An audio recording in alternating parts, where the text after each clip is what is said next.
आप देख रहे हैं सूत्र समाचार। नया साल में भाजपा नेता गौरव तिवारी पत्रकारों से हुए रूबरू। केंद्र की मोदी सरकार की योजनाओं के बारे में की चर्चा। अयोध्या में राम मंदिर के बारे में बताया। आई आपको दिखाते हैं भाजपा नेता गौरव तिवारी ने क्या कुछ कहा। आप सभी को नए वर्ष की बहुत बधाई, बहुत शुभकामनाएं। ईश्वर से प्रार्थना करते हैं कि आने वाला समय सुख समृद्धि लाए, आप लोगों के लिए शुभ हो। आज आप सभी पत्रकार बंधुओं से हमारा मिलना हुआ और आप लोगों का बहुत धन्यवाद, बहुत आभार कि आप सभी आए और नए साल के में ये प्रायोजन किया कि एक भेंट मुलाकात सबसे हो जाए और साथ ही सबसे चर्चा हो जाए कि देश की स्थिति क्या है। जिस तरह से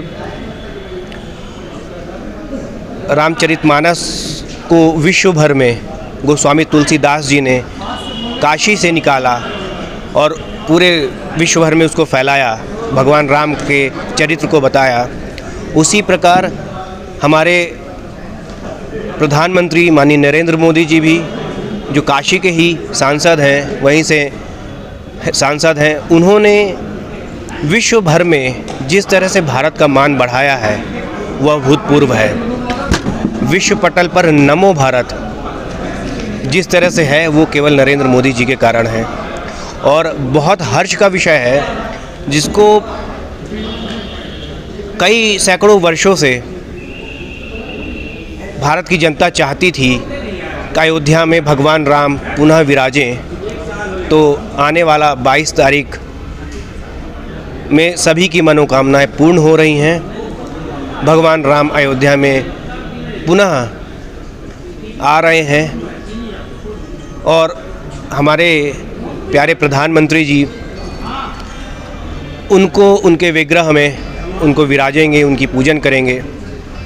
सभी साधु संत, देश भर के साधु संत वहाँ पे रहेंगे, वो पूजन करेंगे। तो ये बड़ा हर्ष का विषय है।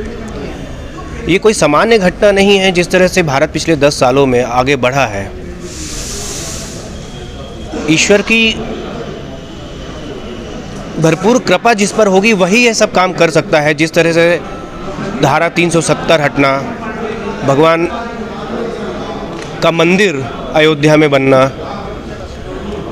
देश भर में आर्थिक स्थिति जिस तरह से सुधरी है पिछले 5 सालों में, भारत 5वीं अर्थव्यवस्था बना है और आने वाले सालों में नरेंद्र मोदी जी विश्व की 3री सबसे बड़ी अर्थव्यवस्था भारत को बनाने जा रहे हैं। तो ये कोई छोटा आदमी नहीं कर सकता, सामान्य आदमी नहीं कर सकता। भगवान की जिस पर भरपूर कृपा हो वही कर सकता है और ये सौभाग्य का विषय है कि हमें ऐसा प्रधानमंत्री मिले हैं। अभी जिस तरह से हमने